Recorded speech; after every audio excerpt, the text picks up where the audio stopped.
Hello people, I'm the Comic Book Gamer, and today I'm going to be reviewing Justice League issue 41, which is the first chapter in the Darkseid War, and let me tell you, this issue is amazing. The storyline is off to a really good start. So yeah, also spoilers, if you have not read this issue, go read it right now and come back here because it is worth it. But yeah, I'm going to get into spoilers now, so let's start. First off, this book starts with these people from Apocalypse killing this woman named Marina Black because that's her name, and they're looking for someone with that name on Earth, and so they're just going and killing everyone until they find the right one, and then they'll kill her too. But yeah, that's their whole goal. And then it switches over to Mr. Miracle, who we knew would be part of this storyline, would be a big part, because Jeff Johns has said in interviews prior that he was like one of the new big characters in it, because, you know, he was now being introduced in the Justice League. And yeah, he's pretty cool. We see him like breaking into Apocalypse, like breaking into Darkseid's room, and in just a few short pages we get his whole like backstory, and I thought that was nice for anyone who didn't know who Mr. Miracle is. This story gives you everything you need to know about him, and that was really cool. But then we switch over to Wonder Woman, and we see that Wonder Woman has always, well, we get sort of a Wonder Woman origin a bit. We see that she'd always wanted to know what was going on with like mankind and everything, and when she was little she found this book and she sat there reading it for like hours. But her mom was always like, yeah, don't mess with the outside world, it's a horrible, awful place. But then she's like, yeah, but this book wasn't too bad. And then we get like just like little panels seeing like all the Justice League with their parents, and yeah, that was pretty cool to see. This is obviously a Wonder Woman centric story that we get from this book, and I'm happy with that. I'm fine. I think Justice League is better when it has a character to center around, because I think it gives it more structure, to where, like, say the first volume of Justice League, which wasn't really about anyone, that story wasn't bad, but it wasn't as good as the others in Justice League that came after, like, say, Throne of Atlantis, because Throne of Atlantis was about Aquaman.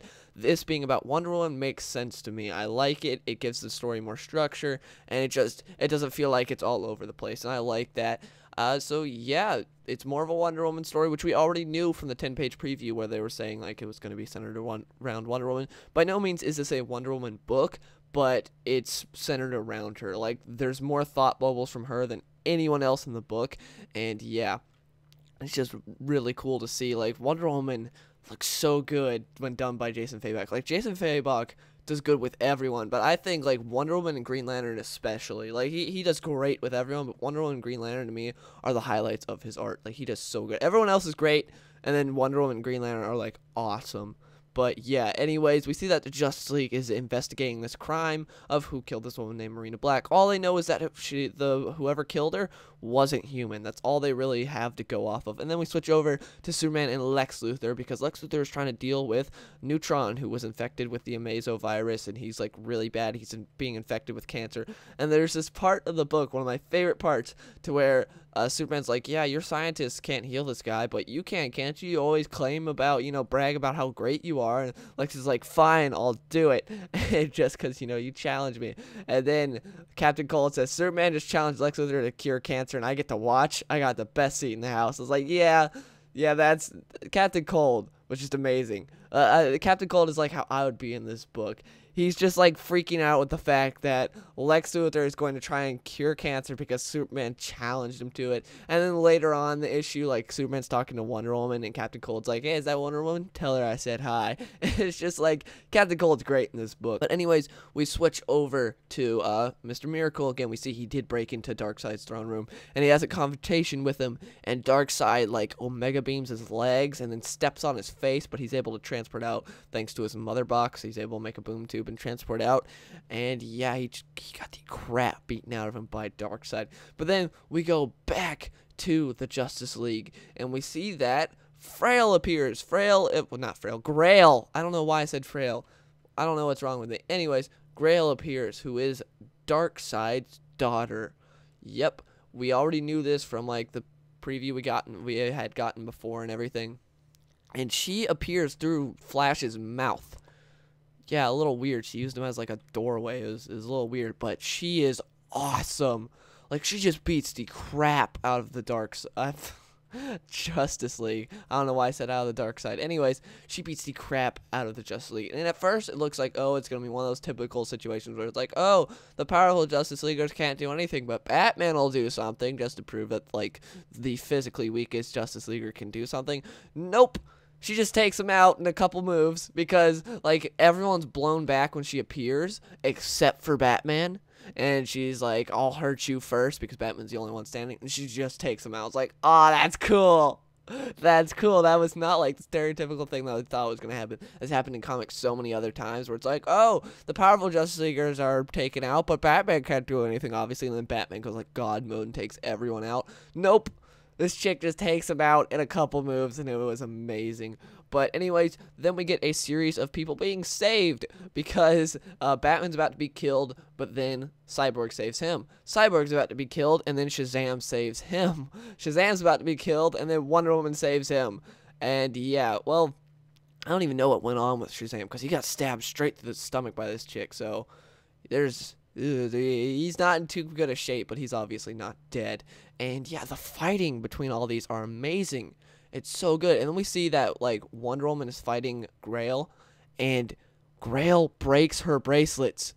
She breaks them. But anyways, if you guys have read the New 52 Wonder Woman, you know that she's more powerful with her bracelets off. Like, those bracelets are made to contain her power. And now that they're off, because the Grail wanted to have a big, fair fight and be like, you know, I know you're more powerful with them on. Let's see how powerful you are with them off.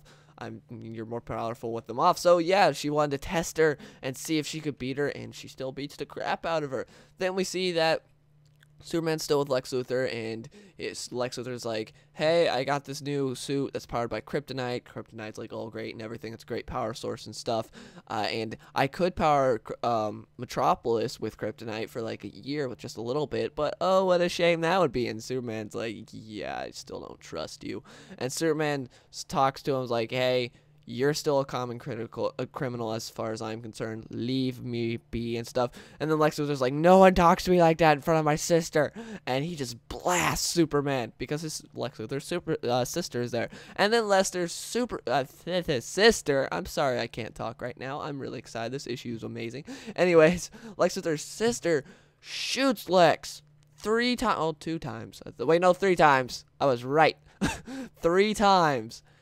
I don't know how it penetrated his war suit. I don't know. And at this point, it's just like, what is going on? Why did she shoot him? Why did she shoot her brother? What?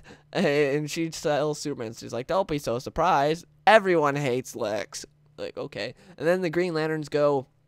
Well, Green Lantern and the female Power Ring go. They show up to try and stop Grail, but they just get the crap beaten out of them.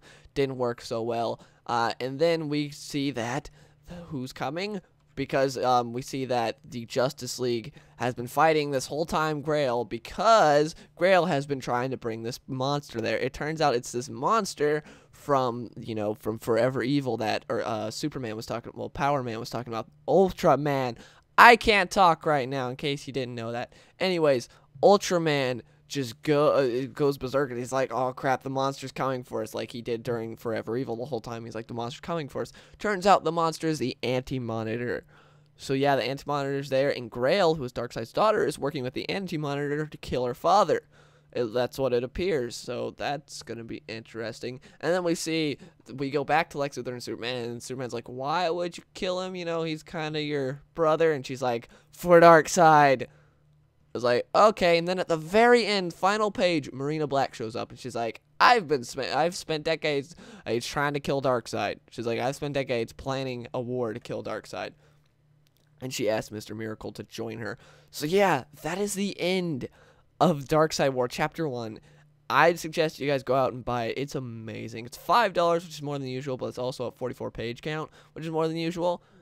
And it's so good. Like, every time I was turning the page, I was like, okay, it's gonna be a cliffhanger thing, because they could do that like they did in so many comics. But I was like, oh yeah, it's 44 pages. Never mind, they're not gonna do that, because every time there's like something big happen, and I was like, okay, well, it's gonna end here. Like when Lex got shot, I was like, okay, it's gonna end here. Nope. When like Wonder Woman's bracelets broke, I was like, okay, it's gonna end here. Nope. Man, it was a really good issue, and I highly suggest you guys go and read it. It's so good. I cannot wait for the rest of Darkseid War. If it's the same as this, we're in for a real treat. It's amazing. But yeah, thank you guys for listening. I know I couldn't talk. My goal was just to do this all in one take, and that's why there were no cuts or anything, and that's why I stuttered a bit and everything. But yeah, thank you guys for listening, and if you enjoyed this video, please give it a like.